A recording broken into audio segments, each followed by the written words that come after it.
Aloha! I'm Eric Anderson, pastor of Church of the Holy Cross, United Church of Christ in Hilo, Hawaii. And here's what I'm thinking.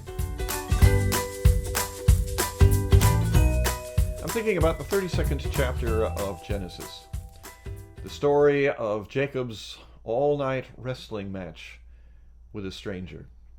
Now, Jacob was no stranger to conflict. He'd been in conflict with his older brother. He'd been in conflict with his father. He'd been in conflict with his stepfather. He'd been in conflict with first one and then the other of his wives. Later on in his life, he would find himself in conflict with his sons. Jacob was no stranger to conflict.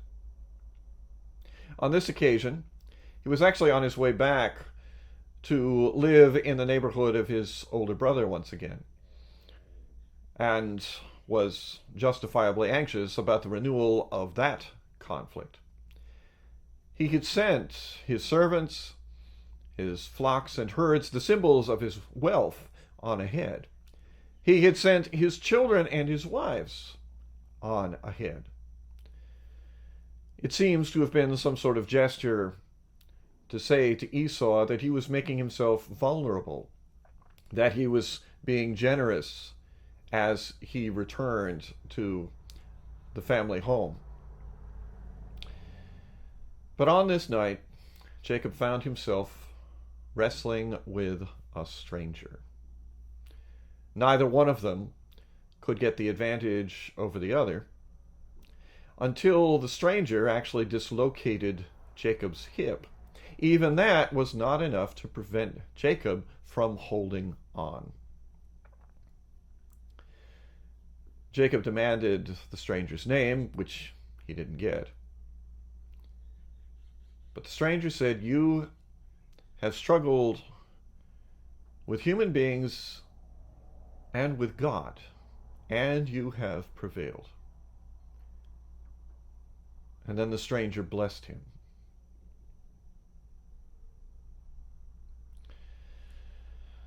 I keep wondering if conflict, if struggle, is really the only way for human beings to live their lives.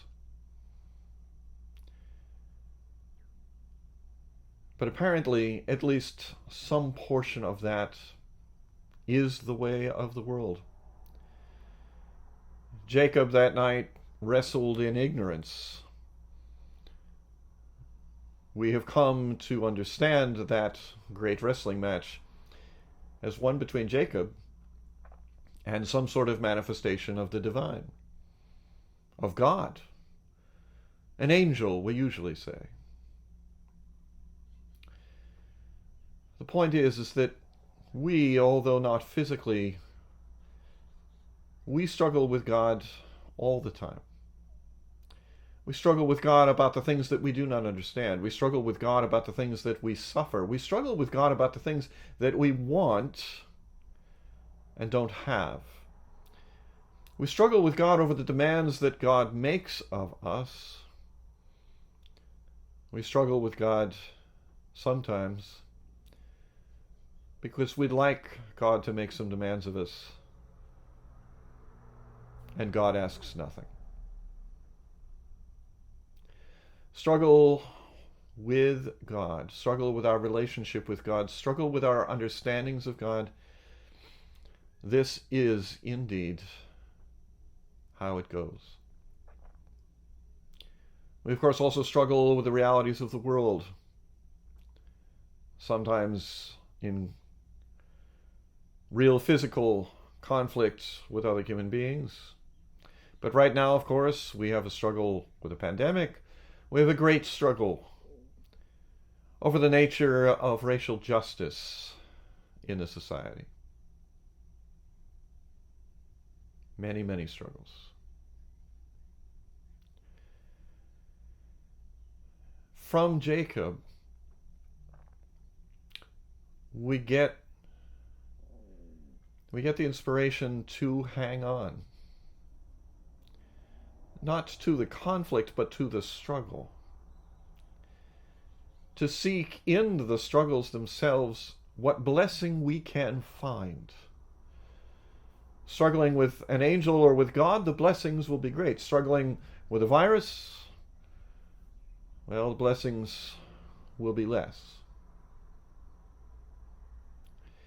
But there's something in that hanging on that offers the possibility of blessing when we are in the midst of the struggles. And there is also the possibility of, as the angel said to Jacob, having prevailed even in our struggles with God. Scriptures say it is possible to win an argument with God, as strange as that may seem. But I also note that Jacob did not come away from that wrestling match uninjured. He limped his way back to join his family in their journey towards Esau. When we struggle with these things, we may suffer injury. We may find ourselves moving more slowly or more painfully as we come away from the struggle. But we do come away from those struggles, especially the ones with God. We come away from those struggles blessed. That's what I'm thinking. I'm curious to hear what you're thinking, so send me an email or leave me your thoughts in the comments section below. I'd love to hear from you. From Church of the Holy Cross, UCC in Hilo, Hawaii, that's what I'm thinking.